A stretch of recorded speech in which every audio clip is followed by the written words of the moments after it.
Ladies and gentlemen, welcome to Managing Disruptive Change. Let's look at the fourth pattern, which we called drowning in competing options.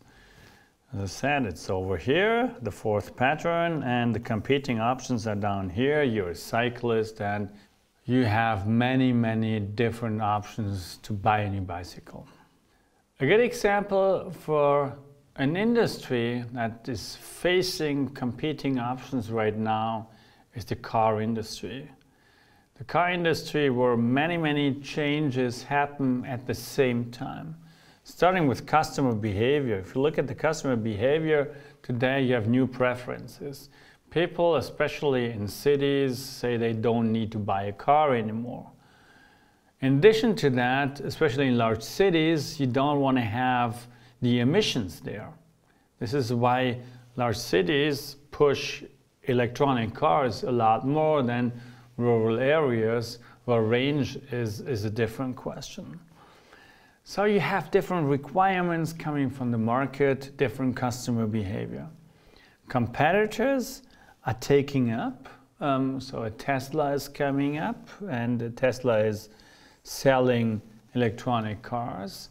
There are also other car manufacturers. Actually, there's a car manufacturer just starting in Aachen at our university. It's a spin-off of our university, and they produce, next year they will produce the first around 1,000 cars with 110 kilometers range that are especially built for dense cities, electromobility for dense cities.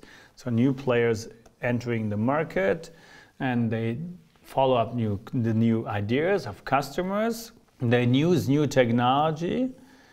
Electronic mobility is a new technology, but it's not the only one the car industry is facing right now. Self-driving cars also needs technology. I mean, all the old manufacturers have devices that can help self-driving cars, but you have to put them together into one car, and you have to have the IT capabilities in that car and so on. This is not really solved to a large extent. So technology is a driver for change there, and the regulative environment. Because if you want to introduce autonomous driving, you need to have the regulative environment for that, and it's not existing in every country or city in the world.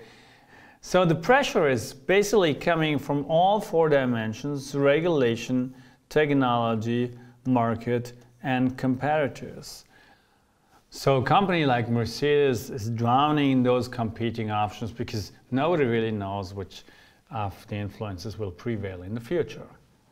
If we look at that in the more specific level, and we're talking about Mercedes the entire time, which is an example for a potentially disrupted company.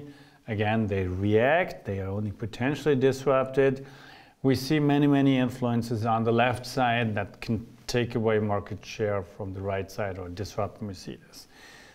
We started with Tesla, and this is the electronic mobility. Uber making experience with self-driving cars. So basically pushing that not everyone needs a car anymore. Baidu and also Google working on autonomous driving, and also with Google Maps on new devices for cars. And also the direct competitors that are not sleeping and following up, maybe also different paths you pay attention to. Again, you drown in these options, and you are basically focused on your traditional car business.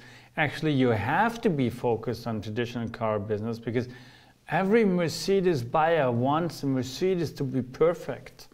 Remember the structural inertia?